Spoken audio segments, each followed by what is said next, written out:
В Коране ничего не говорится о ношении хиджаба. Потому что читаешь Коран, Женщины, что все платок одевали, мужчины, что все бороды отпускали, всем обязательно обрезание сделать. Такого нету. Но в жизни обычно люди так понимают. Религию.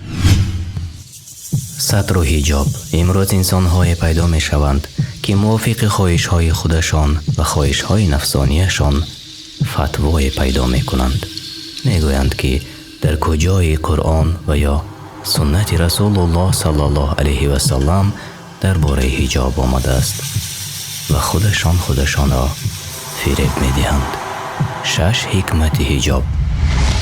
فرمان برداری از فرمان پروردگار عالمیان و پیامبر صلی الله علیه و سلم. الله تعالی می فرماید: وما كان لمؤمن ولا مؤمنة إذا قضى الله ورسوله أمرا أن يكون لهم الخيرة من أمرهم ومن يعص الله ورسوله فقد ضل ضلالا مبینا. و هیچ مرد و زنی با ایمان حق ندارد هنگامی که الله و پیامبرش امری را مقرر کنند از سوی خود امر دیگری را اختیار کنند و هر کس الله و پیامبرش را نافرمانی نماید پس بدون شک به گمراهی آشکار گرفتار شده است. الله تعالی می فرماید: يا أيها النبي قل لأزواجك وبناتك ونساء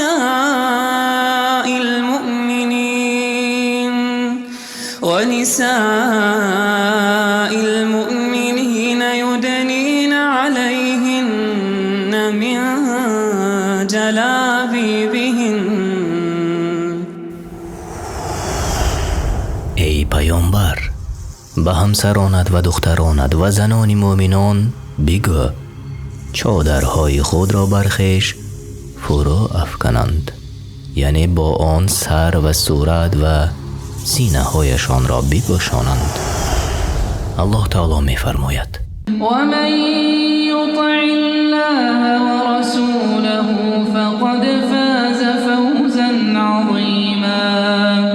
و هر کس که از الله و پیامبرش اطاعت کند واقعاً به کامیابی بزرگ نائل شده است. حکمت 2.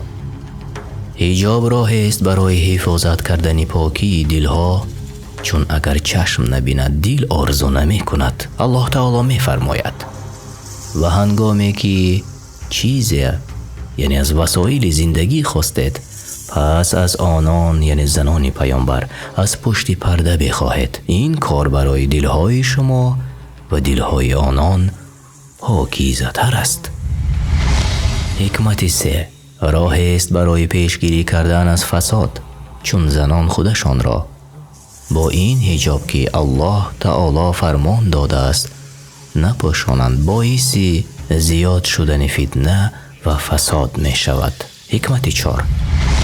راه است جلبگیری و حفاظت کردن از حیای زنان، چون نداشتن حجاب نداشتن شرم و حیا است.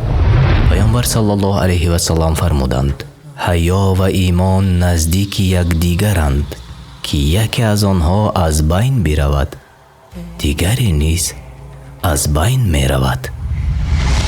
عایشه رضی الله عنها می فرمود: وقتی داخل آن خانه شدم که پیامبر صلی الله علیه و سلم و پدرم یعنی ابوبکر رضی الله عنه در آن به خاک سپریده بودند، حجابم را بر می داشتم، یعنی این همسرم و این پدرم است. اما وقتی که عمر الله از وی راضی باشد آنجا به خاک سپریده شد، سوگند به الله داخل نمی شدم تا حجاب نداشته باشم به خاطر حیا کردن از عمر رضی الله عنه. حکمت 5.